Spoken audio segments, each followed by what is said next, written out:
operated very consistently within the ethic guidelines I had as Secretary of the Treasury. And when it became clear that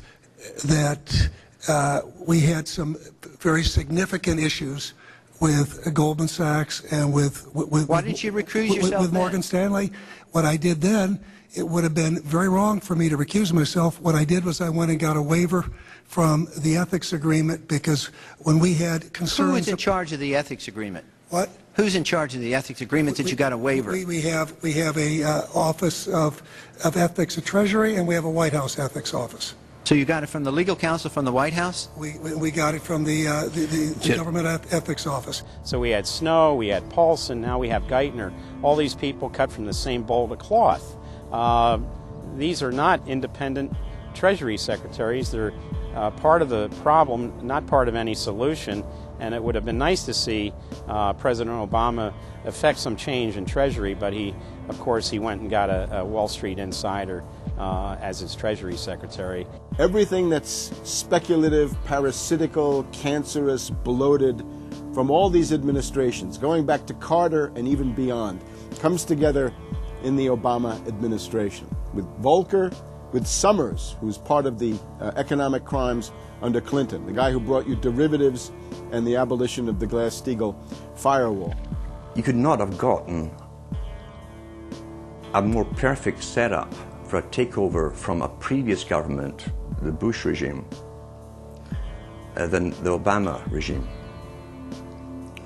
Now, there are some authors out there already saying that it's the same bunch, and it's true. It's the same bankers who put the same boys forward. Obama, far from helping the public and giving them something new or giving them more power and say over their own affairs, has actually sided immediately with the bankers who once again have robbed the public blind, and now they must get bailed out by your tax money. Obama does it all with left cover. He makes you think that he's somehow different from Bush, that this is somehow benevolent, that he cares about the poor. And in reality, this is the cruelest hoax and the most bogus sham. Obama is 1,000% devoted to Wall Street interests. When Wall Street says jump, Obama jumps. And again, it's about $30 to $40 for the bankers for every dollar that ever reaches an unemployed person or somebody who's on food stamps or some infrastructure building for highways.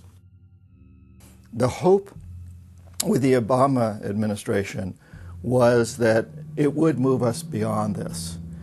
But unfortunately, what we're seeing more and more is that Obama has brought in many of the economists who bought into the system in the past. Larry Summers is a very good example. And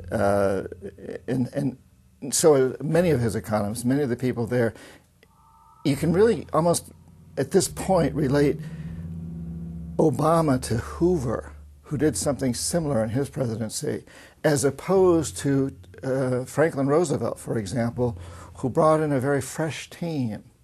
So the concern here now is that Obama's falling into this trap of bringing in the same people who put us in the position that we're in today, and other people who buy into the same theories that brought us here, this mutant form of capitalism. Presumably what most politicians want to come in is say, hey, the problems of the past, they're due to the old guy, and I'm cleaning house, and I'm going to bring in a new team, and don't blame us for the things we've inherited. Can't say, you know, those policies of the past that came before were insane, because you got the guy that was one of the key architects of those policies. People need to stop having allegiance to their political party. They need to have allegiance to the Bill of Rights, the Constitution, and what has made our republic so special. The basic human rights and dignity that every citizen of this country inherently has.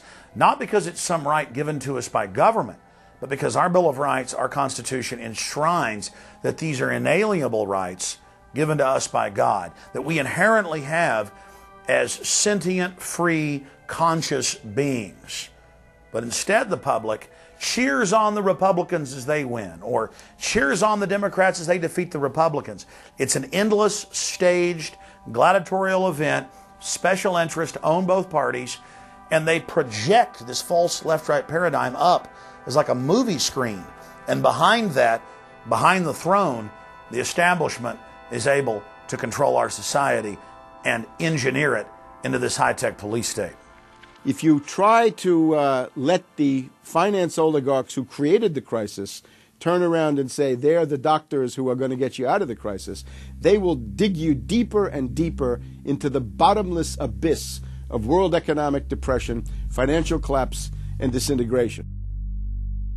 The Democrats have really done more to destabilize the American economy and to help the big banks on Wall Street than the Republicans have done. I would imagine that the Republicans know a little bit more about finance and markets enough that when someone like Goldman Sachs asks the Congress to change laws as they did in the 90s to do away with position limits on the futures contracts, the Republicans would have said, no way, that's completely inconsistent with any notion of a fair market. But the Democrats, I have a feeling, are just not financially literate enough to say no. And I think that Goldman has very shrewdly positioned themselves with the Democrats, because the Democrats typically, like many NGOs that I've run into, they seem to have a complete inability to comprehend these issues of markets and finance and how it relates to social justice. So under the Democrats, we also saw the repeal of Glass-Steagall. Glass-Steagall said there's an inherent conflict of interest between the commercial banking side, which is the lending side, and the investment banking side, which is taking an ownership position.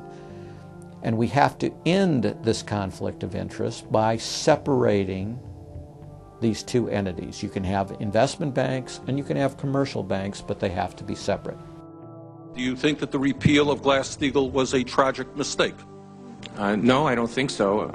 You could be a commercial bank like Chase Manhattan, or you could be an investment house like J.P. Morgan, or a bank like Bank of America, or an investment house like Merrill Lynch. But you couldn't be both. And as the 90s went on, the screaming hyenas of Wall Street were demanding that this prohibition, this regulation, be abolished. This was an illegal and inappropriate form of casino. The derivatives were being used and they were being unregulated, and people were getting 30 to 1, 40 to 1, 50 to 1, and sometimes 100 to 1 profits on the way up. And remember, derivatives are a zero-sum game. So there's nothing there. It's not like a piece of stock in General Electric or Ford or something like that where there's supposed to be some value. Derivatives have no value.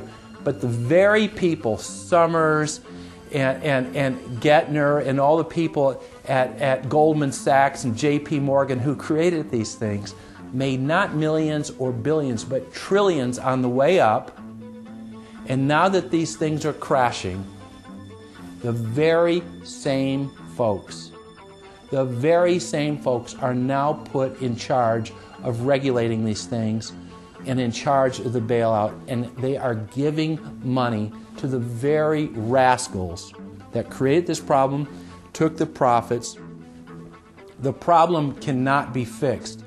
And this is on Obama's watch right now. You have so many different schemes and mechanisms at play. It's sort of like after there's a blackout, people in some parts of the country have been known to loot the local stores. They go in, they grab the televisions, and they grab the stereos. And basically that's what the Wall Street gang has done. They've just engaged in this massive looting of money from their own companies and now from the U.S. Treasury. There was a lady called Brooksley Born. She was the head of the Commodity Futures Trading Commission under Clinton. And she said, look, we have these derivatives. Why don't we at least make them reportable so we know how many there are and where they are? And she writes in a biographical account, she said, I picked up the phone and Larry Summers was screaming at me that I was interfering with the wonderful inventiveness and ingenuity of Wall Street and their ability to come up with new financial products, such as these derivatives. Brooksley Born was the chair of the Commodities Future Trading Commission, CFTC, which regulates many financial derivatives. And she said there's a grave danger out there in the form of these credit default swaps. And credit default swaps are an exotic financial derivative, or moderately exotic financial derivative, that were sold on a bright, shining lie that they were supposed to make markets more efficient. In fact, they allow utterly insane gambles and